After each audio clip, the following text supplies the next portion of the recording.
That's right, folks. Now more than ever, much more than ever. SunsetLakeSebede.com. Use the code LEFTISBEST for 20% off. What can you use it for? Well, I would start with the Relax Gummies. Rather helpful right now. Just about every single person I know is like, hey, do you have any more extra, or should I order more? I'm like, yeah. I'm not saying there's going to be a run on it, but I'm saying there's going to be a run on it. SunsetLakeSebede.com. Use the code LEFTISBEST. You get 20% off. They've got gummies. They've got tinctures. They've got smokables. They've got now new gummies. The Good Night, I've been talking about the Good Night oil that I've been using. They have now that in a gummy form. No melatonin, just Sebaen and Sebede. They also, of course, have the gummies with some THC and also the Delta. But also they've got fudge and coffee. And the thing is, all pesticide free, all great farming practices. They practice regenerative farming. It's all third party tested, so you know exactly what elements are in there, and you can gauge what your body responds to better than other things. They also have great business practices, mostly employee owned, $20 minimum wage, and they are movement partners more than ever. They help with refugee resettlement, carceral reform. They've donated thousands to Planned Parenthood and strike relief funds and food pantries. They've been involved in mutual aid. Just a great company. SunsetLakeSebede.com. Great product. And you get 20% off with the coupon code LEFTISBEST. Now, time for the show. The Majority Report with Sam Seder, where every day's Casual Friday. That means Monday is Casual Monday, Tuesday, Casual Tuesday, Wednesday, Casual Hump Day, Thursday, Casual Thurs, that's what we call it, and Friday, Casual Shabbat. The Majority Report with Sam Seder.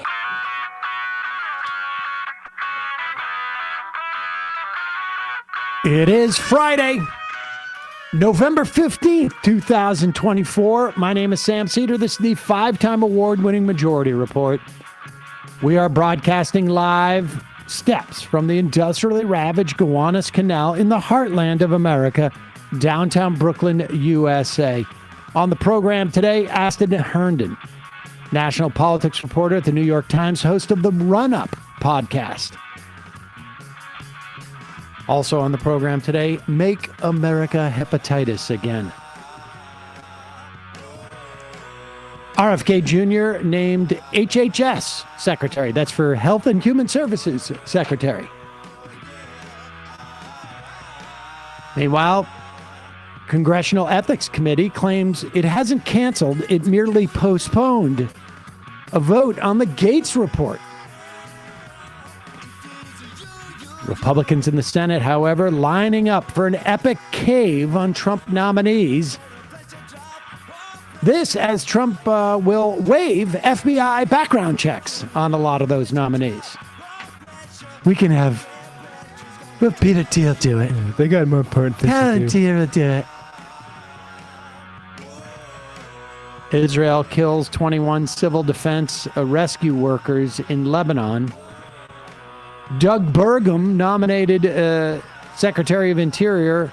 Former Congressman Doug Collins named to run the Veterans Affairs. And Trump's defense lawyers named to number 2 and number 3 at the DOJ. Won't be pursuing those cases anymore. JFK put his brother there. That's true. And Trump's Defense Department pick Pete Hegseth, former Fox and Friends weekend host, turns out to be a Christian nationalist with a past of sexual misconduct allegations. Huh. Tracks. Remember that 9494 bill in the House to attack not-for-profits? Well, Republicans in the House are going to bring it back up for another vote. Consumer Financial Protection Bureau, remember these words because you won't hear anything like this again in about a month and a half or afterwards. Consumer Financial Protection Bureau to place Google under federal supervision, and the National Labor Relations Board says employers cannot hold mandatory anti-union meetings. We're going to miss you when you're gone. All this and more on today's Majority Report. Welcome, ladies and gentlemen. Thanks for joining us. It is Casual Friday. Emma has gotten super cash and is not here. I am wearing a soft-collared shirt, and it's Casual Friday. I don't know what else to tell you. Dave from upstate, can't wait for Pete Hegseth to get fired. It'd be a week of axed jokes. Yeah. Okay. There we go. Starting to heat up. We got a lot to get to today, obviously. We pre-taped an interview with Astead Herndon, or Astead Herndon, like 5 minutes ago. We just finished it. So it's still fresh. And we will get to that in a minute. I have to say, and I mentioned this at the end of the interview, I have already moved on from the postmortems for the most part. Although I think Stead has a very interesting perspective on this, and I think it's one that's really important to maintain.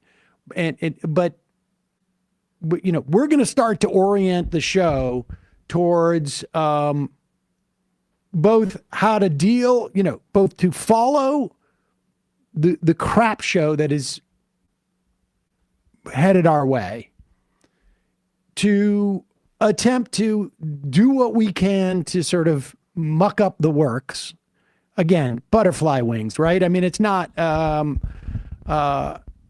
there's only so much that we can do, but we're going to do it.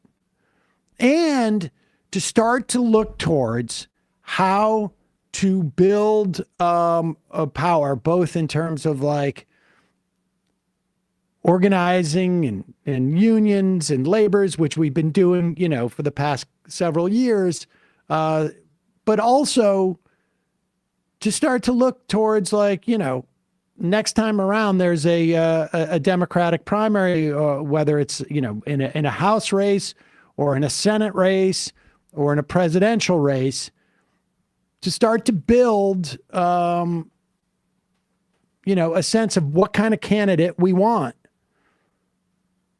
We'll talk more about this later, but I think Bernie Sanders had so much success in 2016, in part because there was a draft Warren movement.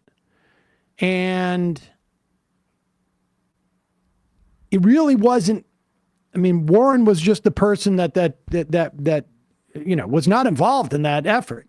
But what it did is it coalesced people with a similar perspective on what government should be. Warren emerging kind of like Lena Khan, and that like a progressive wing of Obama's administration that had the right enemies and was doing policy in the right way. I mean, she also, people forget, like, but she was one of the first people to support Occupy Wall Street. And, people can have different perspectives on ultimately, you know, what her politics, at least in terms of like, movement politics represented. But the issue set that people rallied around, and she was clearly, almost like definitionally, like a surrogate, right? Because Sanders was able to pick up that mantle and frankly, it probably expanded. But to have a core of people who have organized around a certain like issue set that is general enough that you can pick people, suck people in, that's going to be helpful. And that's something to be thinking about over the years to come. Now, maybe it's around like a Sean Fain. Again, that person doesn't have to run for that movement to be helpful in whatever, however that movement can be expressed. So we'll be talking about that stuff in a bit. In the meantime,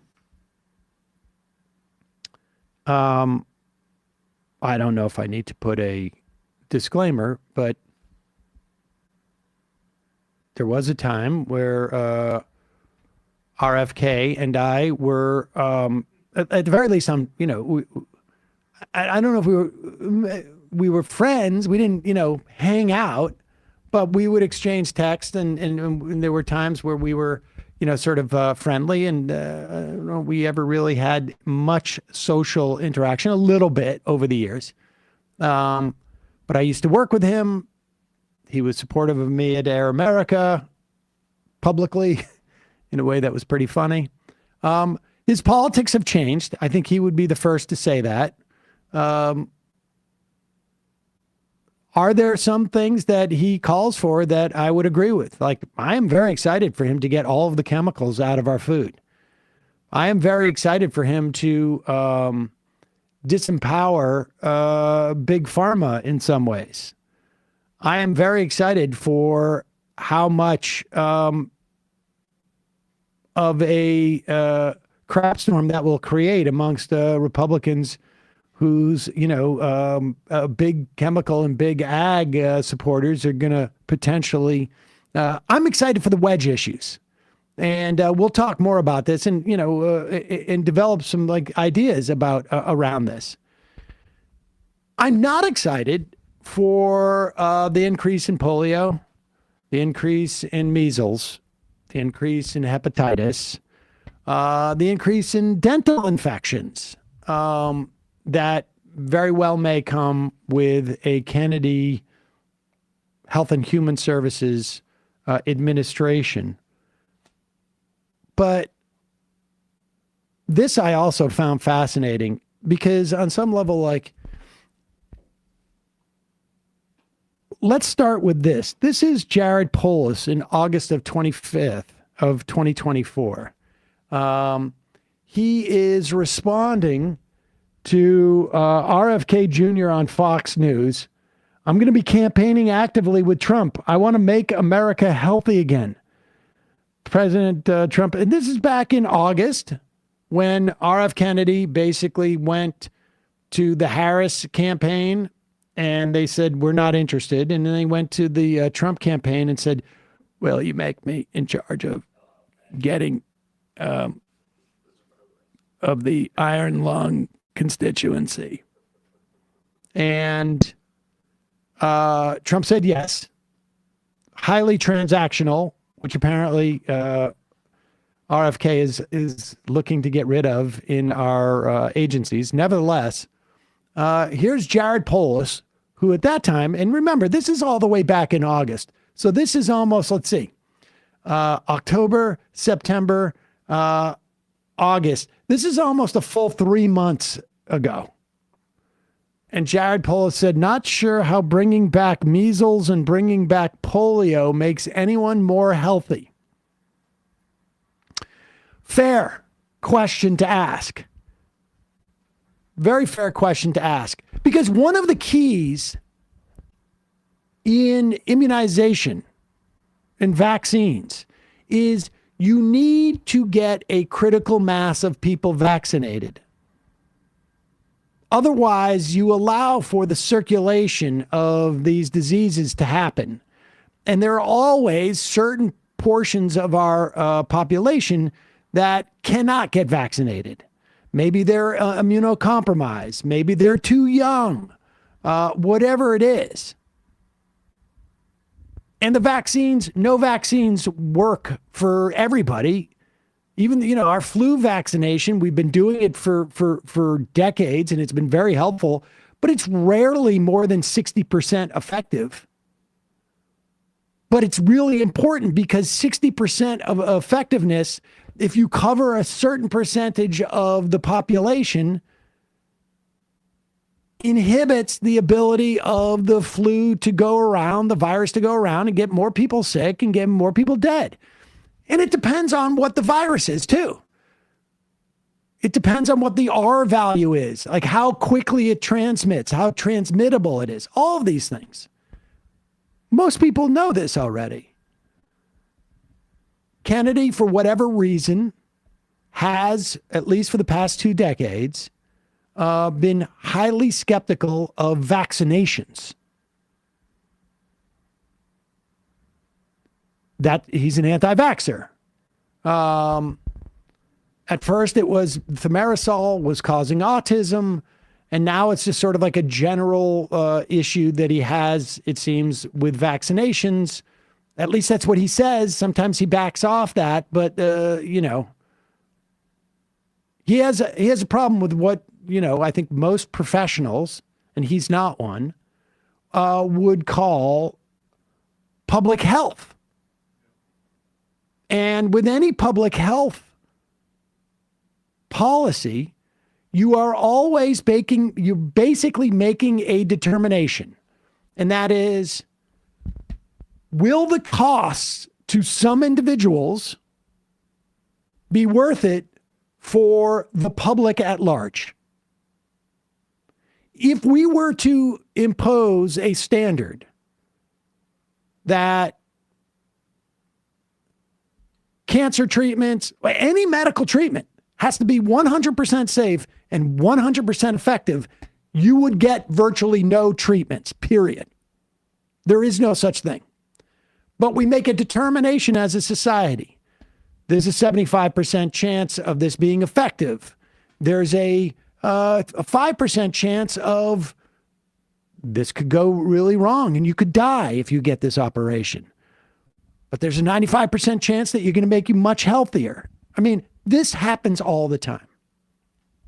So anyways, Jared Polis says this thing in August of 2024. Not sure how bringing back measles and bringing back polio makes anyone more healthy.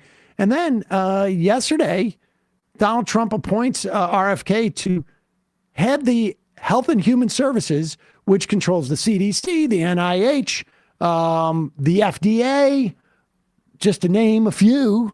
And here's Jared Polis. I'm excited by the news that President-elect will appoint Robert Kennedy Jr. to HHS Gov. He helped us defeat vaccine mandates in Colorado in 2019 and will help make America healthy again by shaking up HHS and FDA. I hope he leans into personal choice on vaccines rather than bans, which I think are terrible, just like mandates.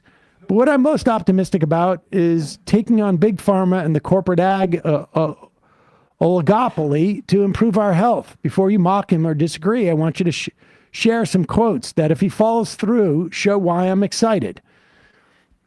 And then he says, level the playing field for Americans internationally on drug costs. That's pretty good. In some categories, nutrition department at the FDA, they have to go. We've got to get rid of pesticide-intensive agriculture. And then Polis goes on, he will face strong special interest opposition on these, but I look forward to partnering with him to truly make America healthy again. And I hope that we can finally make progress on these important issues. Now, look, there are definitely things that Kennedy espouses that I agree with. And I suppose people could make a determination, well,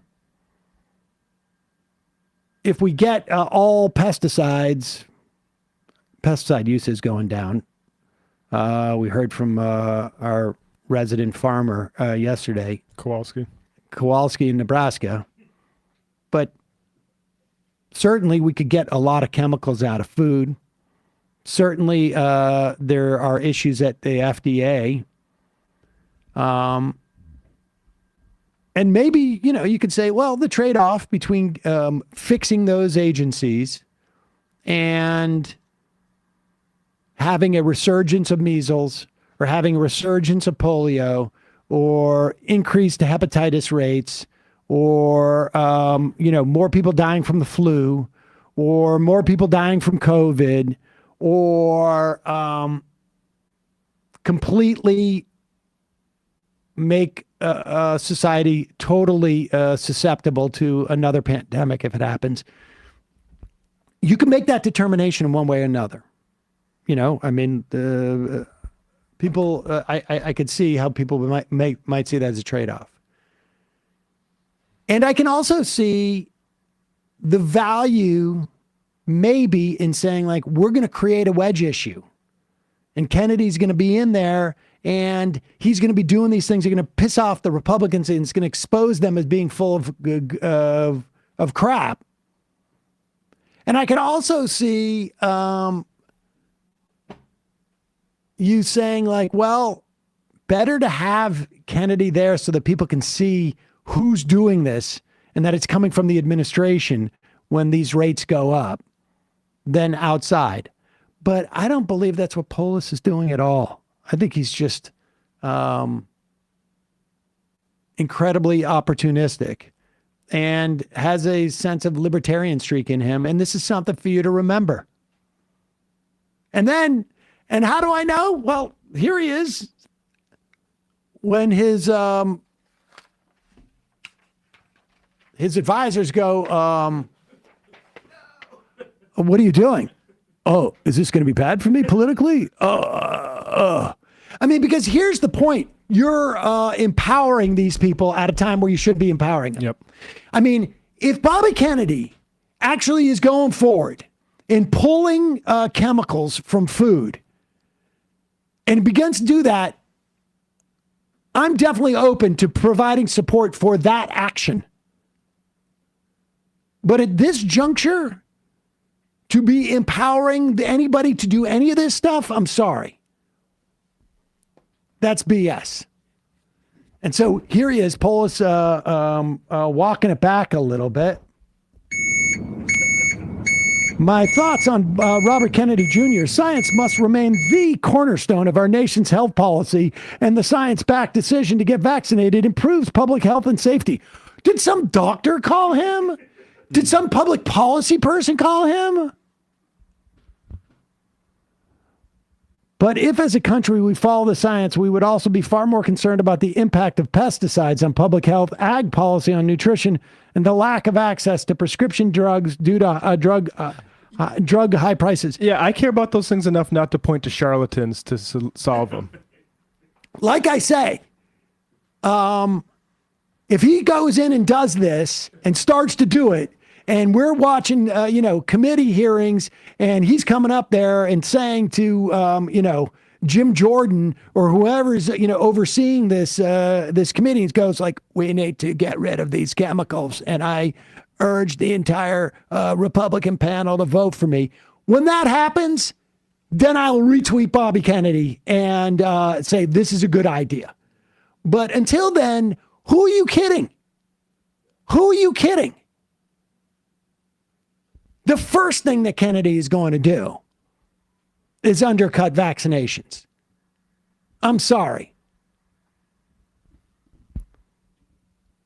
This is why I'm for a major shakeup in institutions like the FDA that have been barriers to lowering drug costs and promoting healthy food choices.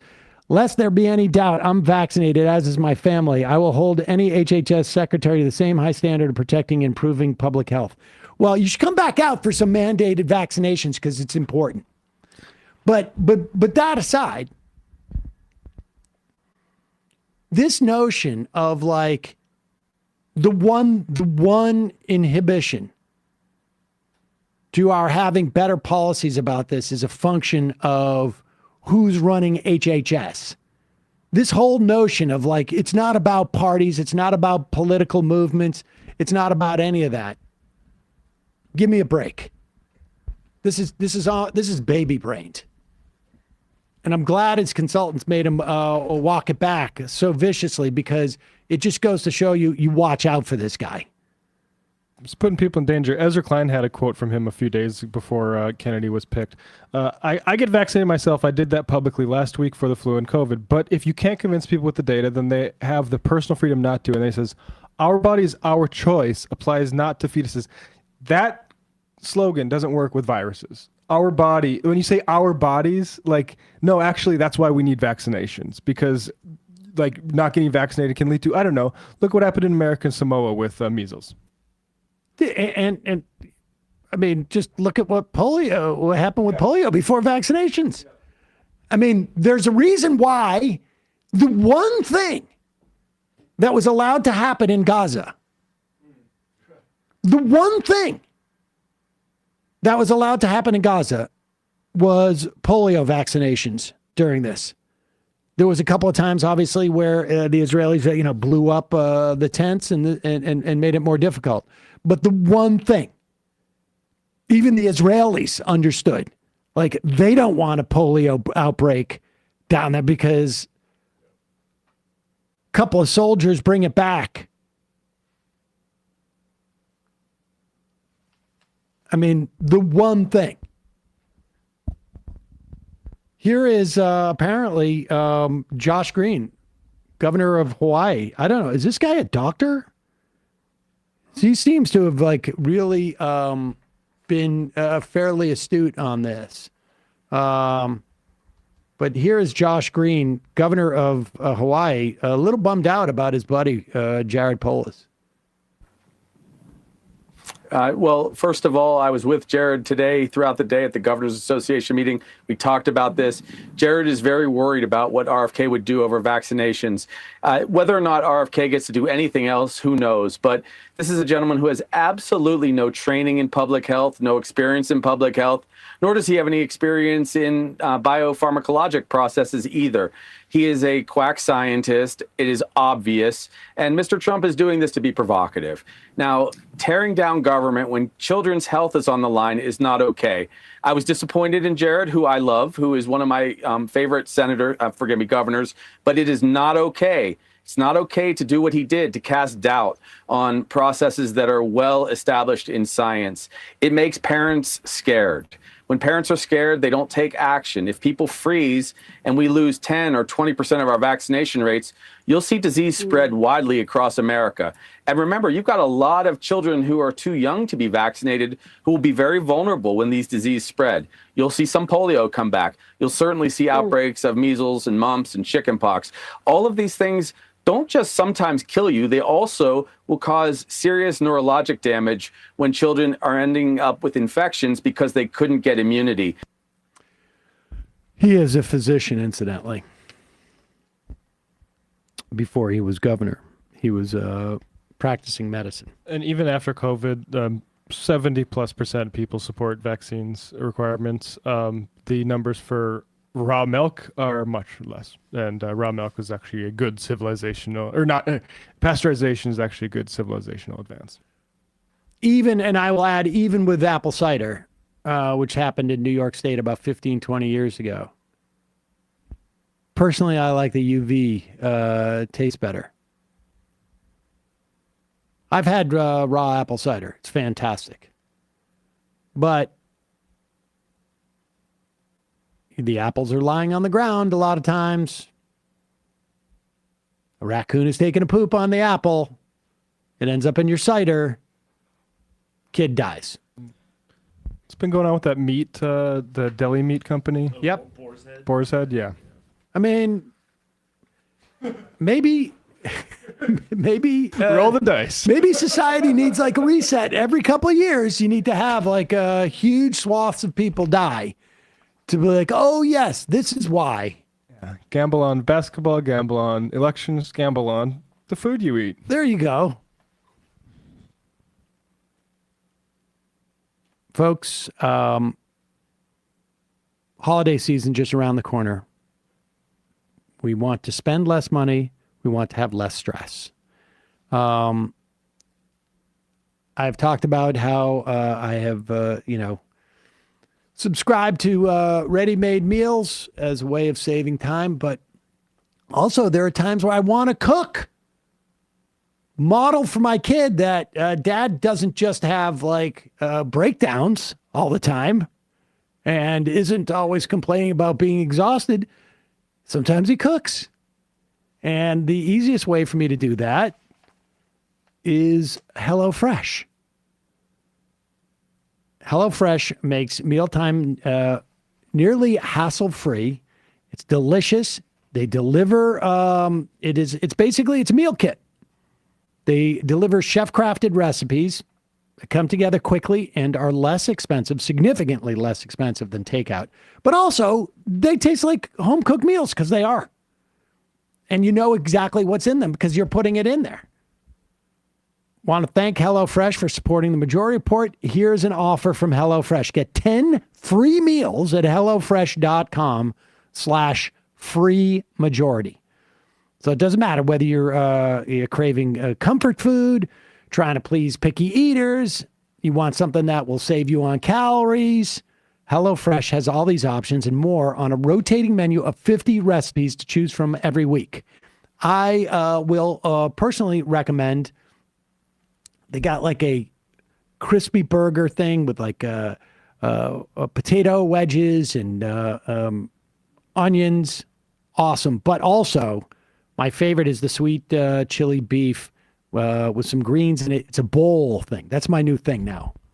I'm only doing bowl meals. And that's 20 minutes it took.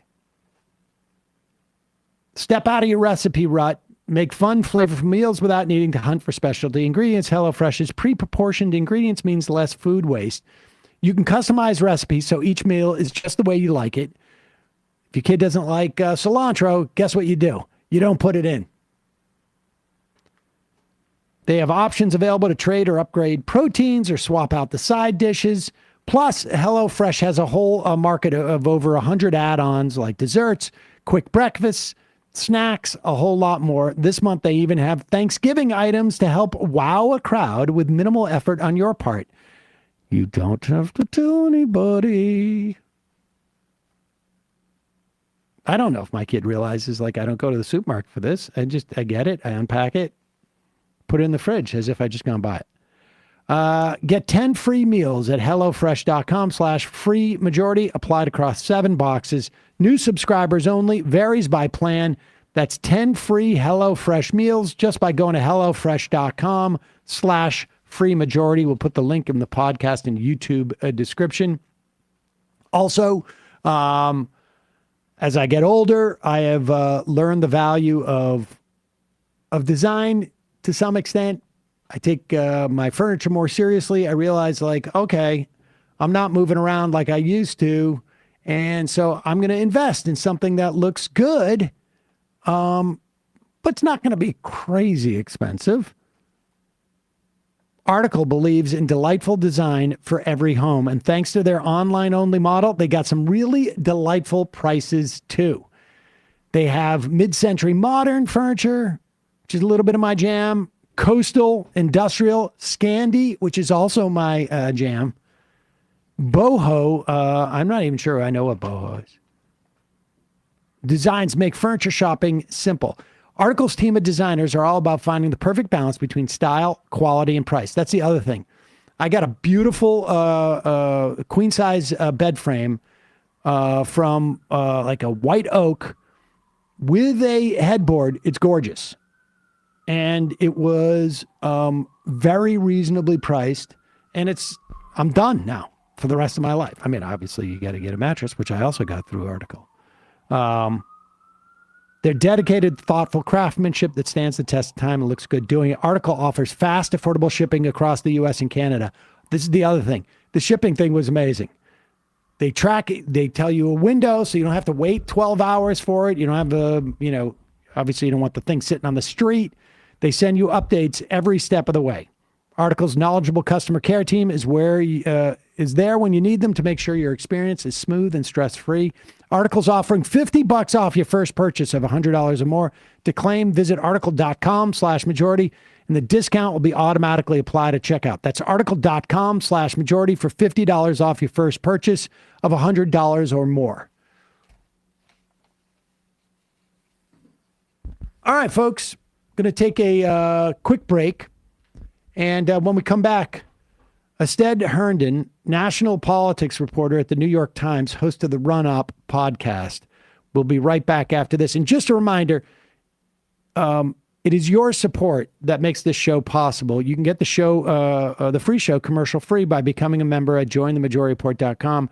But what you're really doing is you're inoculating us from stuff like weird YouTube algorithms, from attempts to intimidate our advertisers because somebody doesn't like the fact that we're reporting on Gaza or we're reporting on Trump or whatever it is. Or frankly, in this era, it's happened before. Elon Musk, Peter Thiel. Either or, Mike Cernovich or the likes. I mean, the members are the ones who basically say this show is going to stay alive regardless. And I want to thank everybody who has joined over the past week. It really is, it's a nice feeling. We'll be here, and we will be making sense out of this with you every step of the way. All right, quick break, and then Astead Herndon.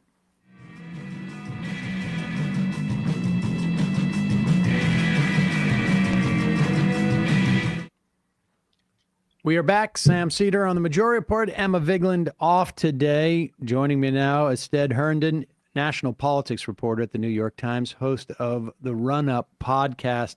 Astead, thanks so much for joining us. Yeah, thanks for having me. I really appreciate it. I should say I wasn't headed in the best of places. I was actually heading to my mom's funeral, but I listened to the that episode of The Daily the day after the election that you were on. I guess that you recorded it like at 2 a.m. It was, the whole thing was, obviously the whole thing was a little bit depressing for me, but also depressing for the country. I want to just turn to that in a little bit, because you're giving some assessments there. Then it felt like you were not super shocked with the outcome of the election. And part of that, you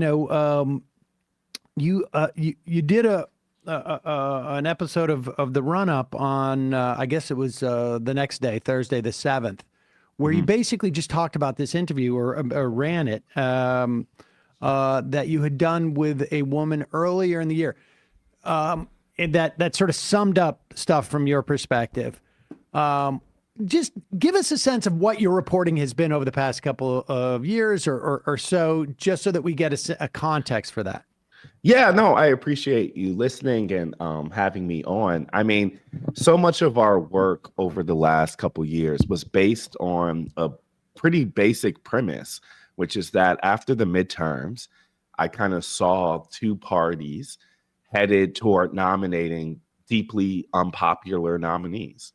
And so a lot of our work has been dealing and talking to a country that was wrestling with that over the scope of that time. And one of the things that was really clear to us really early was that the Democratic Party didn't realize how much they were a part of that equation. They thought it was just Donald Trump who was unpopular. They thought it was just Donald Trump who people were shocked was returning. And that was definitely true. We heard so much about January 6th, legal cases. How can this guy be coming back? Blah, blah, blah. But right after that was, holy shit, Joe Biden is running for re-election too. Right. And for a couple years, it was just so palpable how they did not see themselves as an equal part of what people were feeling in terms of political systems brokenness. And so when the result came in, it's not necessarily like I knew Donald Trump was going to win, but I knew that Joe Biden's unpopularity and the Democratic Party's unpopularity was a fundamental fact of this race. And it was just a fact they never dealt with. And so whether it was the year and a half of him running, whether it was Harris's refusal to break with Biden, it always felt to me like they were trying to win a race without doing the obvious thing, because it was a change moment and they weren't really speaking to that. So they were basically relying on the country thinking Donald Trump was completely unacceptable. And so that's what the race for me ended up looking like, was this Trump versus anti-Trump thing that they were doing. But it didn't it's not like that really spoke to folks' most biggest concerns. And so because we were doing this kind of 2-year effort of focusing on the electorate in the pockets of the people in the country who are going to decide the race, we were there for a long time. And so what you heard that night was really me feeling like it would be a disservice to the reporting to pretend like this is just a question of Donald Trump winning. Right. It was also a story to me of Democrats losing. And I just didn't feel as if that story had gotten enough attention.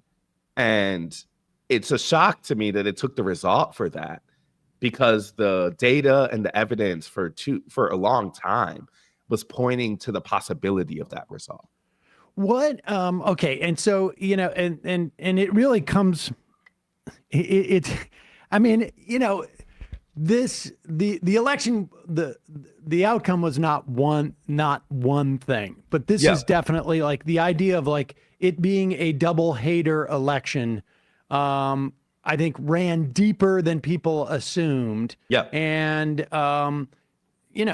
just marginally one person was maybe hate is maybe even the wrong word, because or not. Well, let's go back a little bit though, because what was it in your sense, and going back 2 years may not even provide the answers for this question, but I'm curious as to what your perspective is on it. Like the hating of Donald Trump, I think, people have a pretty good sense of what that was about, right? Like, it could be January 6th for some people. It could be grab him by the P word. I mean, there could be a whole series. He could be a pathological liar. I mean, like there's a lot of reasons. It's at least within the context of this audience, I think it's pretty obvious. What was the genesis from your perspective? And maybe you didn't come across this because it was maybe already baked into the cake by the time that you started reporting on it. What was the genesis of the hatred of Biden? And I mean, the weird and Democrats broadly, kind of. Democrats broadly, although like they overperformed that in the in terms of the Senate. I don't think it's universal. I think it was really a top of the ticket problem for Democrats. And really, if to answer the question, I think it comes back to a break of trust that Biden did with the rest of the public. It was a misread of the 2020 mandate. What we were encountering was people who over and over felt like they had pulled an emergency lever for Joe Biden, that they have used the kind of temporary solution. And then for a lot of people, they tuned out of politics come 2021 through like 2023-ish. And they look up and the man is running again in a way that they did not recognize. So much of our work in 2023, we were we were going around the country and people would ask, like, some people wouldn't even know who was running. And so I had this it used to be this very consistent thing where I'd be like, yeah, it's going to be Biden, Trump again. And the look of shock on people's faces is something I would never forget, right? Like, so many people felt as if they had this implicit agreement with Biden that he was either going to run for one term or pass the torch or bridge generation or whatever you want to call it. And I also just think that you couple that with the realities of inflation that people did not think that Democrats were speaking to. And I also feel like the big benefit of not holding the big benefit is not the word.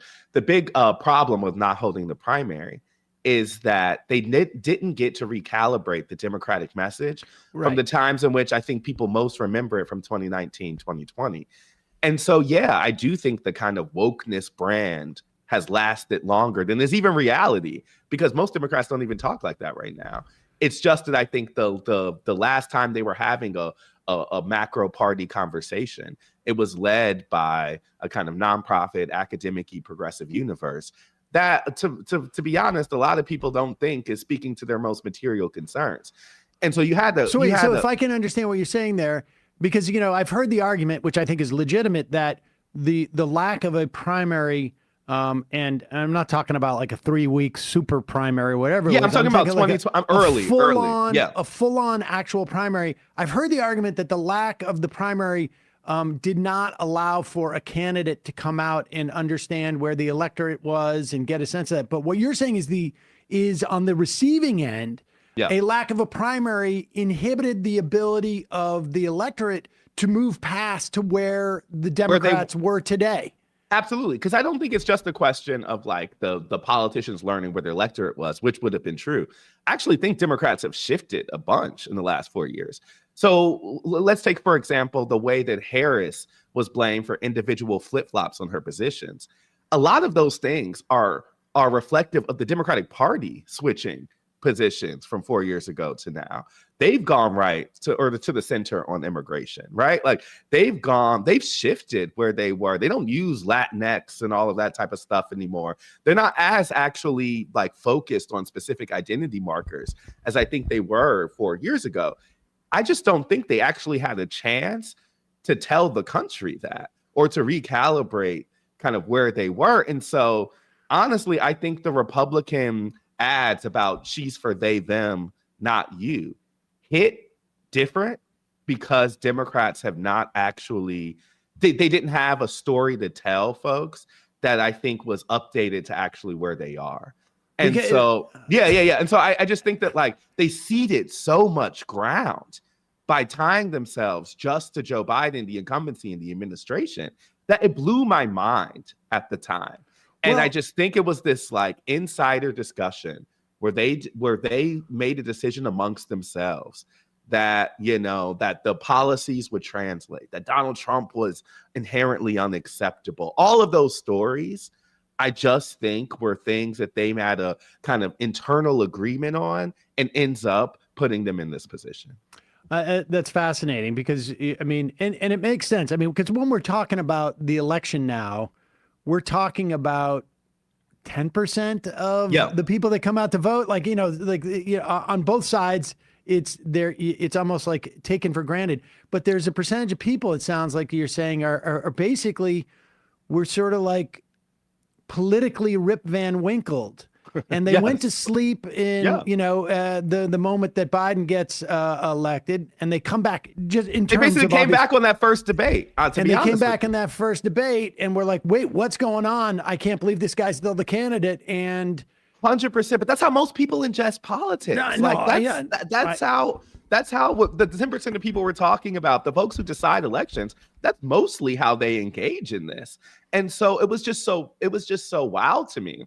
And also what's missed at that point is that everything that Biden has done in terms of a labor situation, everything that's happened in terms of like, I don't know how deep into antitrust people would be, but it would get communicated to them through some type of like anti-corporate narrative that they didn't hear because the last thing they heard was like, we're shutting down for COVID. Yeah. How much...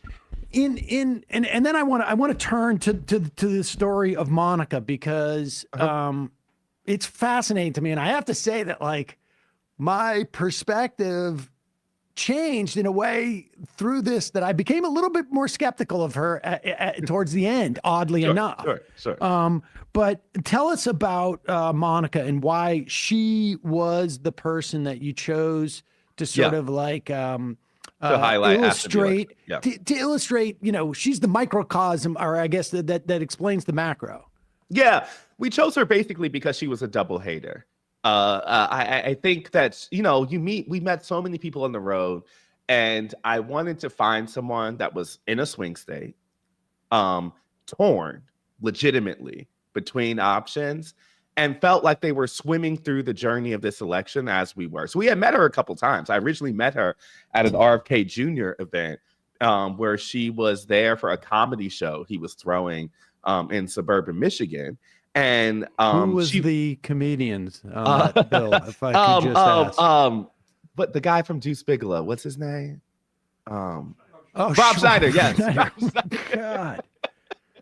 Yes, Rob Schneider was the main. That I think it's. I should say, like, it's a lot more telling than I think. That it's 100%. Rob Schneider. Well, one thing I would say is like, even doing some of the RFK stuff, he was on a double hater pulse. Like, I don't think I think he was a ridiculous vessel for that pause. But he understood that a lot of people were swimming through a distaste of two parties and a choice between two options they didn't want. Right. And that was the whole frame of the event. And so there was all these people, some of whom were not sure they were going to vote for him, but were there and kind of wrestling with their options, whatever. And so we originally met her there. And she had and how old is she? Can you give us just like her? Yeah, she's like a 40-something-year-old woman. She's single. And she works in the auto industry in Michigan, of course, a very popular thing. And her job recently got eliminated, and she is blaming these EV mandates for that, which is a huge topic, obviously, in Michigan. We hear about it all the time. And so she has some kind of specific things to her. But the biggest thing that we thought was true of the macro situation was that she was wrestling with her options and didn't like her options. So RFK drops out. She wasn't sure she was going to vote for him anyway. And RFK drops out. We follow up with her after the RFK thing once he drops out. And she said that she had gone to both a Harris and she had gone to a Biden and a Trump event. And she felt that at the Trump event, she felt a sort of like authoritarian energy she didn't like. She described it as Reiki. She described it as Reiki, yes. And then, but she also said that she felt that like she didn't get enough specifics from Democrats. And I know that people feel like those things are not one-to-one. And I get that. And those were the questions, obviously, I asked her. Right. Nazi vagueness. Yes, 100%. Right. Like I that's the reason we posed the questions to her. But all I would say is that is not an atypical type of thing that we hear. We hear a lot of people kind of struggle with their dislike of Donald Trump and their dislike of Democrats. And I would just add that, like, I think there is some sense, particularly I think for like a Times liberally style audience, we used to get a lot of these emails that would say, these people are just inevitable Trump voters. Like they were just always going to go to him in the end. And I don't really think that's true. Like for the most of the undecideds, the independents, the whatever you want to call them, they were both real in a way that people, I think, were trying to talk over. But they also don't like Donald Trump. They really don't. And so, like, yes, they do not find him disqualifying, which I think is the big difference. Is like they don't find January 6th inherently disqualifying or what he tweets or what he says or whatever. But they were looking for a way out. And one of the things that she expressed in that interview is she would have felt more comfortable with the Democrat that she had felt going through a sense of the process. And I really believe that. We heard from even Democrats who said that they felt like the party hadn't put them in the best position to win this race because they didn't like how the last 2-3 years had developed. And so I do think a lot of the penalty that like the kind of undecideds end up holding against the party is about that type of process. It's about the assumption that Donald Trump will be unacceptable so we can give you what they interpret as basically anything. And I think that starts with Joe Biden and then reflects on Kamala Harris. I mean, there were a couple of things that really stuck out at me, and almost like sort of working backwards. I mean, first off, let me ask you this: like, did you ever ask her about unions? Because I mean, here's a former auto worker, and I wonder, like, we actually asked, she was in the UAW, and we asked Sean Fain about her. Like, we literally talked to her union president about Monica, because there was the second time we talked to her, we asked her specifically about unions. And she was, I mean, and you kind of hear this in the kind of rank and file union folks sometimes. She was basically saying that she disagreed with her union leadership, who had supported Democrats because she felt that and this was the EV mandate specific part, she felt that had hurt her individual plan, and that's what she was holding against them. And so when we ended up talking to Sean Fain at the Democratic National Convention, and I was like, hey, I just talked to this lady Monica who's in your union, and whatever. And he gave her a specific message. They followed up with her. Like, all I'm saying is, like, it's interesting to me just because it's a type of person who has so many markers that could lead them to Democrats. Right. And she kind of rejected them along the way. And I don't think that is I don't think that's true for all of those kind of folks who decided late.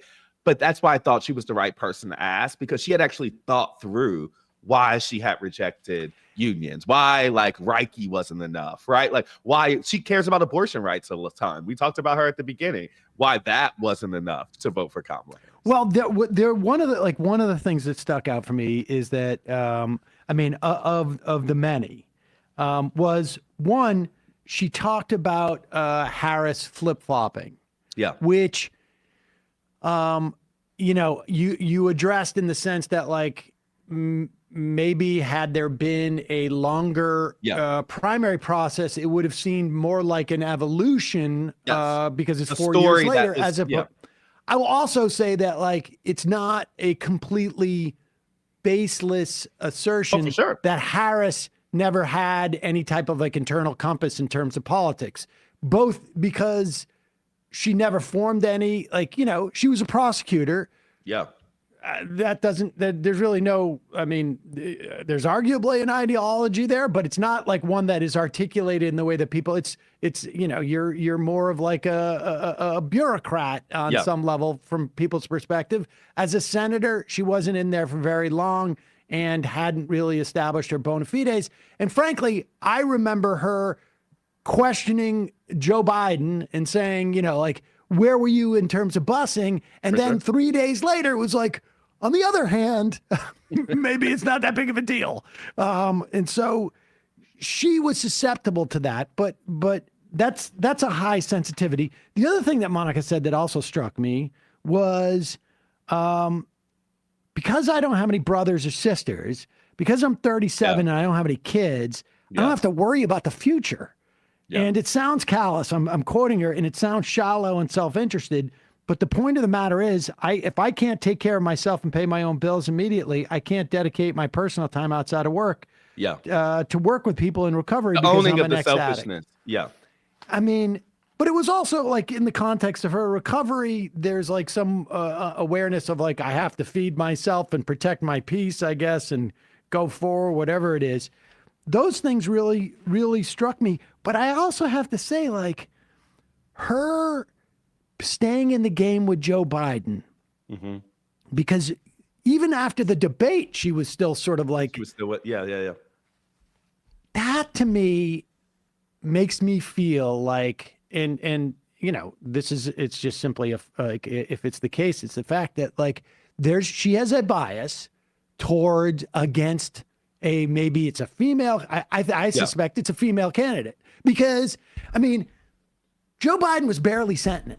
And there is a lot of things that Harris did wrong, in my estimation, and, left on the table. But the idea that just like substituting out a generic Democrat, I feel like if, Martin O'Malley was there, she would have been like, okay, did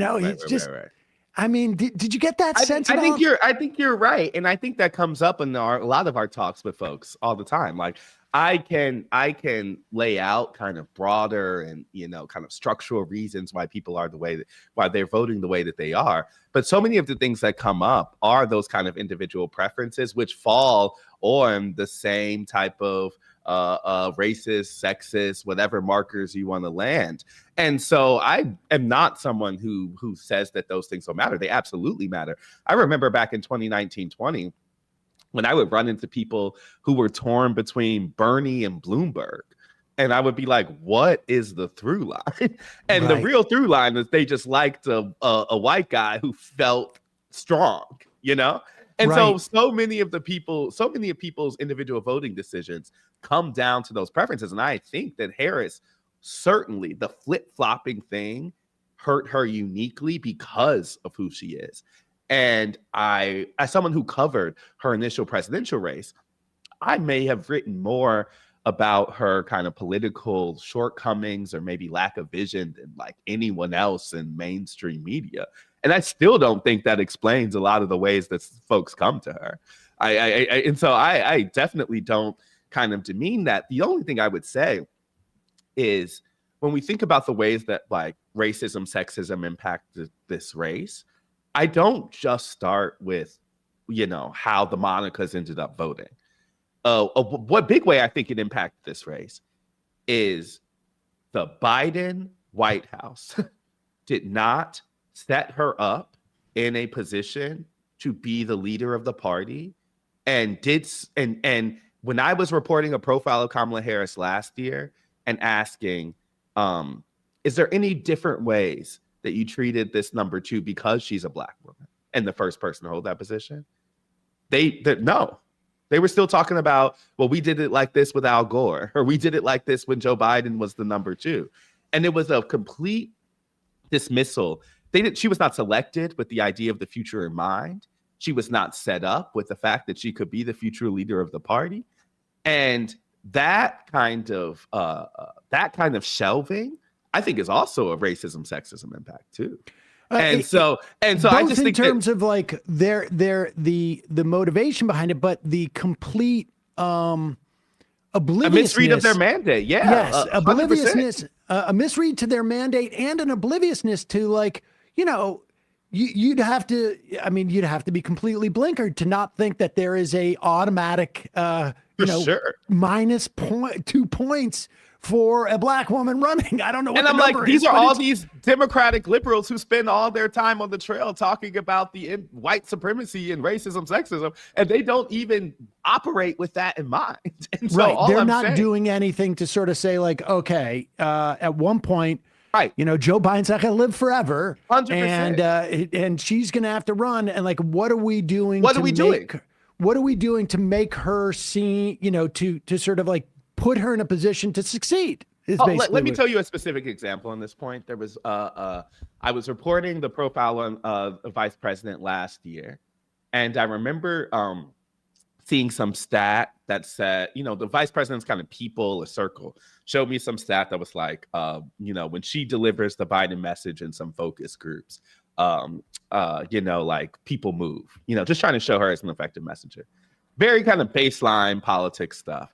And I remember someone in the White House telling me, well, that's true for everybody because our message is a good one. And I say that to say, there wasn't a sense of like, oh yes, she's on our team. This is a ticket. We selected her for that reason. She is an effective communicator of the message. It was like, Joe Biden is the president. He is doing a good job. And anyone who says that shows some, anyone who says that, it lands with public. And it was a demeaning of her specifically that I found as reflective of their own kind of self-belief, that they had cocooned themselves in this type of bubble where it could only be Joe. And that it itself, it was so disconnected from the public that I mean, that's why the reasons I go back to why they lost this race start 2 years ago. Yeah. Because I remember, telling them, on the podcast, we hear about age of Gaza, a ton, or whatever. And these Biden folks would, they would sit back from the table and they say, Donald Trump is on the other side and democracy's on the line. And you're talking about age? And I'm like, yeah, that's exactly why I'm talking about it. It's because everyone else is. And so that's the tone in which they were coming to this with. So much so that I think it impacted how the crisis that eventually brings them to her, it didn't have to be like that. And so that's what I think is the big impact of what I hope is the lasting impact of the work that we did over the last couple of years is just that they made choices, and they made choices over the evidence and over people like me asking them. And I don't think they should get away with saying that no one saw it coming, or no one saw the possibility of this result. A lot of people did. They ignored them.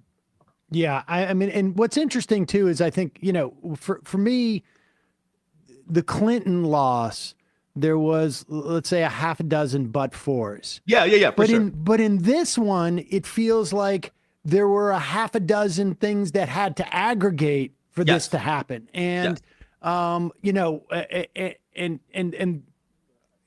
Biden's hubris and arrogance. I mean, this is who this guy is, and it seems to have bled down to everything. And I think, but I would also go back to even like,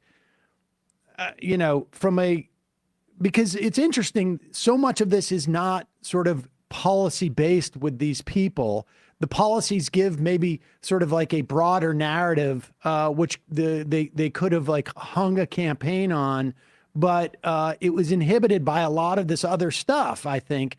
But what strikes me as interesting is when you were talking about abortion on the on the night of the election, I guess, or in the morning, the next day, and people have mentioned consistently that Donald Trump is different than other Republicans on abortion rights. And I've heard that. And one of the problems that I think was set up, and I've argued it was like in the wake of the American Rescue Act, was Biden reverting back to 1993, essentially, inviting the Republicans in to negotiate Build Back Better.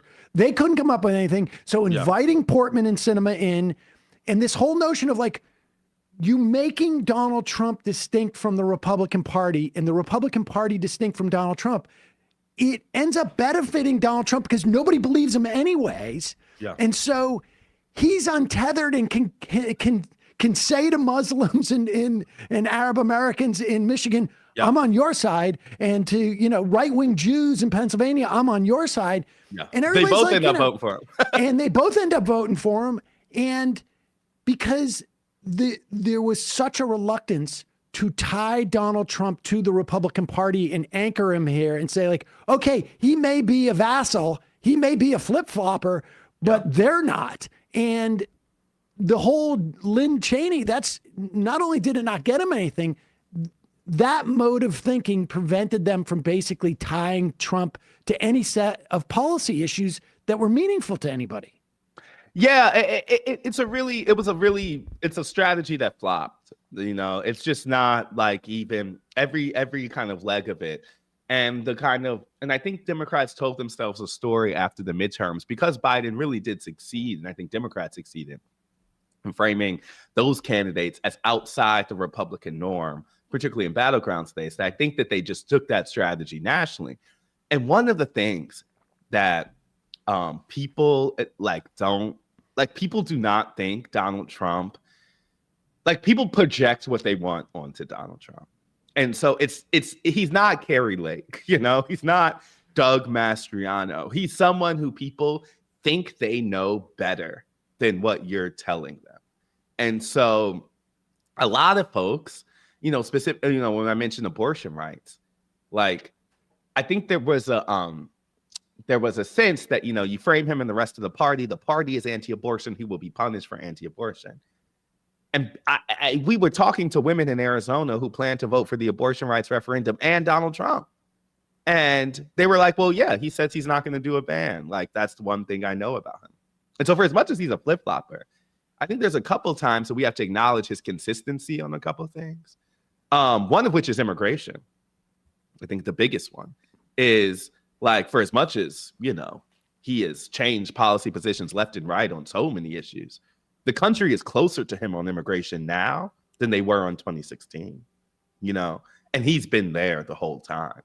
And so when Democrats basically concede the problem of the border and just say we're the better framers of the solution, I always thought that was a fairly risky thing to do. Right. Because if you think the border is a problem, aren't you voting for Donald Trump? Right. Like, if you think the border is the biggest issue, like 100%. You're going to vote for the person who has been saying that for 8 years straight. 100%. And so, like, I just think that there was some, I said this on the Daily once before, but there's some ways that, like, I think national or like top level Democrats think they're in debate class. And the only thing that matters is being right. And I'm like, yeah, he killed the immigration bill. They're totally right about that. Like, whatever. But that's not actually how most people go about who they decide they're going to vote for. Like, if they think that that immigration is a big problem, they're probably going to vote for the person who has told them for the longest time in the loudest possible voice that immigration is a problem. Well, and that is completely distinct from who provided the solution or who killed the bill in Congress or whatever it is. And so you can win the actual debate, as she did. Like, no one even Trump voters say that Kamala Harris won that debate, but that's not actually the fullest point. And, they just fundamentally did not understand this was a change election. Did not get that people were upset with the status quo. And they don't understand. I think the dynamic that you're talking about is that, like, he was there first. It's their issue. I mean, aside from sort of like the moral implications and sort of like the practical implications and all of the real things, what's amazing to me is that, Barack Obama won Iowa in 2008, in my estimation, by being the first person to talk about Social Security in crisis. Social Security was not in crisis, and I don't even think he provided a solution, although later he was talking, when he got into office, about cutting cost of living increases for seniors on some level. But by bringing it up, it just meant like, oh, he's the one who's talking about Social Security, even if he's talking about it incorrectly. Like, that's his now. He owns that. You can't outflank him unless you say it's a bigger problem, because I'm not going to go and read the bill that would have resolved all of immigration. And so I have a choice. I'm either going to have to spend the next 2 weeks reading this and making the decision, or just going with the guy who's been screaming about it the most. Yeah, right. And so I guess there was some level of it where I was like, oh, this rightward turn, the only way it works is when when you really believe that the folks are basing their votes on who's the solution, and you're going to beat them on the solution. But that's not really how folks operate. And so I just think that, that's why I talk about debate class, is I just think that there was a sense of haughtiness, a kind of academic, oh, well, we've laid out this, and this. So of course folks are going to come to us from that lens. And I'm like, have you actually met the people who decide our elections? I remember talking to this guy who was undecided between Harris and Trump in Minnesota. And I was like, well, how will you choose? What's it going to come down to?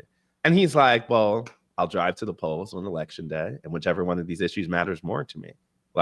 I kind of agree with Trump on immigration, economy. I kind of agree with Harris on abortion rights, and that Trump is crazy. But we'll see on the day which one of those matters more. And that's how most people go. That's how the folks go about it. It's not that deep. And so I'm like, there has to be a recognition of who people are, and you operate in that mind. One thing about the Biden premise from the start, it was so reliant. They took as a fact how people were disinterested in this election and only going to come to it in the last week. And I was like, your actions are adding to the disinterest. Right. From 2 years ago, they were like, well, no one's caring about politics, and so it'll matter once Donald Trump is crazy in the last week or so, and people will be scared by him. And I'm like, you're risking the House on the last week. And on his behavior. Yeah, on his behavior. You've just taken it completely out of your own hands. And they were so sure of that. And I was like, isn't this a little risky at the minimum? And they were, and I guess I'm like, they were not only saying no, they were acting like you were crazy for saying the thing was risky. The arrogance is impressive. All right, so let me ask you this. With all of this said, and in my internal clock, I'm like, and also just having been through, I was doing this in 2004. I was doing it in 2016. Yep. And the postmortems. Yeah. Right. A two-part question. Is there anything that we can actually learn from this as from a sort of a ideological or a policy standpoint? Or is this just if you've got a bunch of people who are a little bit arrogant, watch out. Try and make sure your politicians are not this arrogant. And B, like, is any of this based upon that? Like when the guy just shows up, at the poll and says, like, is it even going to be relevant? These postmortems that we're doing now, is this going to be relevant even 2 years from now? I mean, 4 years from now, who knows what this country is going to be looking like and what Sure. I mean, in the past 12 days, Bobby Kennedy is going to basically polio for everybody, and Matt Gaetz, who knows what, I mean, is any of this going to matter? I think that's a great question because I'm not sure. I don't think the postmortems that are ideological based are that, to me, like having been up close for the last couple of years, I don't think the lesson for me with Democrats is like they should have been more left or they should have been more right. Like, I think they should have been more responsive to the public. They should have processes that include the public's concern and and don't insulate themselves from that. There was nothing stopping them from recognizing 2 years ago that the majority of their base wanted a different nominee. That was true in every piece of data. That was true in every poll. That was true when you taxed people on the ground. Like the only thing that stopped them was they didn't care. And so like, I actually think that to me, the biggest lesson is not that they, there was some big working class realignment that they couldn't have spoken to. I think they just blocked people out who were expressing that. And so I'm like, I feel like to me, the biggest shift they could make is some form. I think it's a party problem that has to, in the ways that Republicans, we were in the 2020, we went to the winter meetings of both parties right after the midterms. And this is the critical window, in my opinion, of when this shit went left, is a year and a half ago when the Republicans were embarrassed by the midterms and had a pretty open discussion about what they had to do in 2024. That included the Trump wing saying, yeah, we got to chill out on saying early voting and is bad. That included the kind of standard Republicans telling them stop talking about the 2020 steal and start talking about Joe Biden's unpopularity. Like these were all things they were fairly talking. We went a week later to the Democrats, and they were saying the lesson of the midterms is that we are doing A-okay. That we are doing that in the same way that the folks found those Senate candidates unacceptable, they will find Donald Trump unacceptable in the year and a half. And so the things that you're bringing up, little New York Times reporter about Joe Biden's unpopularity or about his age or about all of that stuff, all of that will not matter. And they were in the process of moving South Carolina to the front of the primary, not only to make it easier for Joe Biden. They were in the middle of telling people they did not need debates in the primary or canceling some of the state primaries to make it easier for Biden's reclaiming of the nomination. And so that lack of responsiveness, Republicans work from the premise of supporting and appeasing their base and making the rest of the people, be it the Nikki Haley's of the world or who else, go along with it. Democrats don't work from that premise. They work from appeasing the others and making their base go along with it. Right. And I just think that instinct from them has been found out in these really important elections. And I just don't think that and so to me, that's the biggest postmortem is how do they create a process or how do they install people or how do they have a party that actually listens and responds? Because more than an individual policy, I think that was what I saw over the last couple of years. They did not care about any input of evidence that was not what they believed. The whole Dianne Feinstein thing For sure. is in many ways like a perfect illustration of what the dynamic was. And we just got it again with this. I mean, at the end of the day, I think it really comes down to, could they have convinced Jill Biden to basically say, that Joe, but if everybody had agreed early on these party apparatchik, we're just not going to go along with it. It's going to be But humiliating. they were there before the midterms. I remember Yeah. the summer of 2022 when a whole bunch of people were talking about how Joe Biden's unpopular, about how they're in trouble for 2024, all of that type of stuff. And then they got after, and they move with the level of self-preservation that matches what their ambitions are going forward. And I'm like, you all were telling me last summer that you saw all these signs, right? I mean, and maybe so it was just 2022 should have been had 2022 been more of a thrashing for Democrats. Right. We may The be in beating better of their own situ- expectations, which were imposed by themselves, right? Like they lost the House, right? The Yeah. red wave just didn't come to fruition. And so I'm like, there was enough evidence to say that like the country, Republicans won the popular vote in the midterms, right? Like it wasn't actually a problem of the evidence. Like so I guess I am on this like I'm beating this horse about like political insiders, because I feel like what I have learned is the closer you get to the decisions, just the further they are from the public service aspect of the job.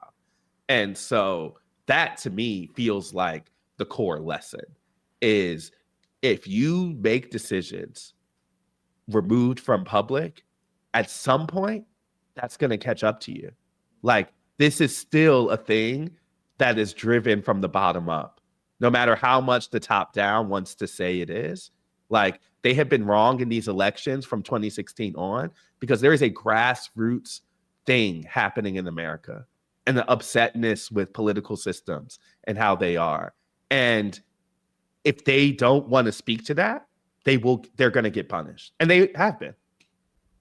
Astead Herndon, national politics reporter at the New York Times, host of the Run Up podcast. We'll put a link to that in the podcast YouTube description. Thanks so much for your time today. Really appreciate it.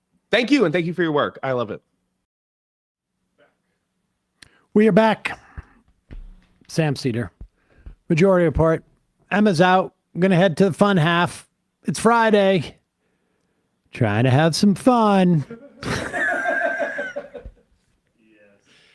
We're doing our best, ladies and gentlemen.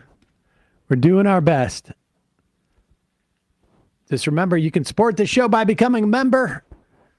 Your membership allows this show to survive and thrive by becoming a member at jointhemajorityreport.com. Also, Just Coffee, justcoffee.coop. It's a co-op. You know it because that's what their .coop part is. And every bag at the bottom of the bag, you can actually like track where the coffee has come from in terms of sellers, and maybe it's from Chiapas, maybe it's from, and how much everybody's gotten paid, all transparent. And the best part about it, the coffee is delicious. Justcoffee.coop. Bradley, ESVN. I went to the Celtics game the other night with Saul, and it was awesome. It was so fun.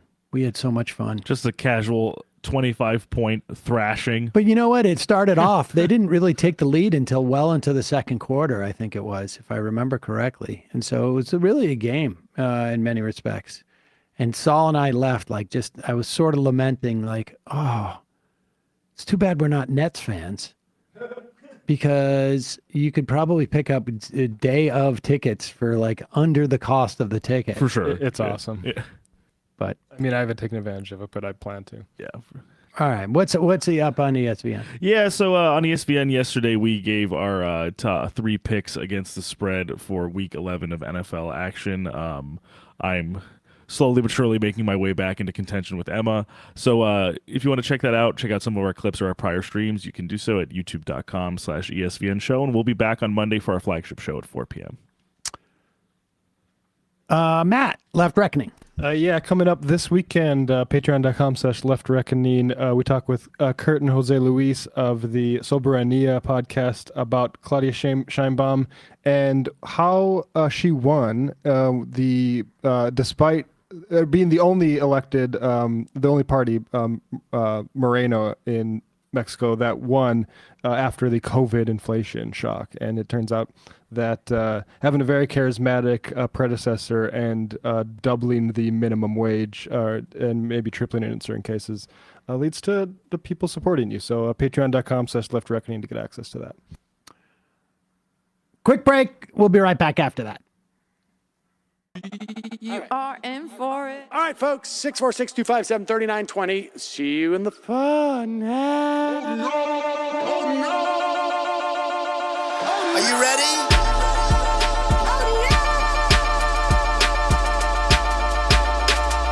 Who sent us this? Alpha males are back. Boy is back. And the alpha males are back. Just as delicious as you could imagine. The alpha males are back. Boy is back. And the alpha males are back. Just wanna degrade the white man. Alpha males are back. I take all of it in my throat. Alpha males are back. Snowflake says what? The alpha males are back. You are a madman. And the alpha males are back. Oh no, Sam Seder! What a fucking nightmare! Bring back DJ Denner. Yeah, or a couple of them. Just put them in rotation. DJ Denner. Well, the problem with those is they're like 45 seconds long, so I don't know if they're enough of a break. That's fucking nonsense. You see white people doing drugs that look worse than normal white people, and all white people look disgusting. And the alpha males Psych. Fuck 'em. Snowflake says what?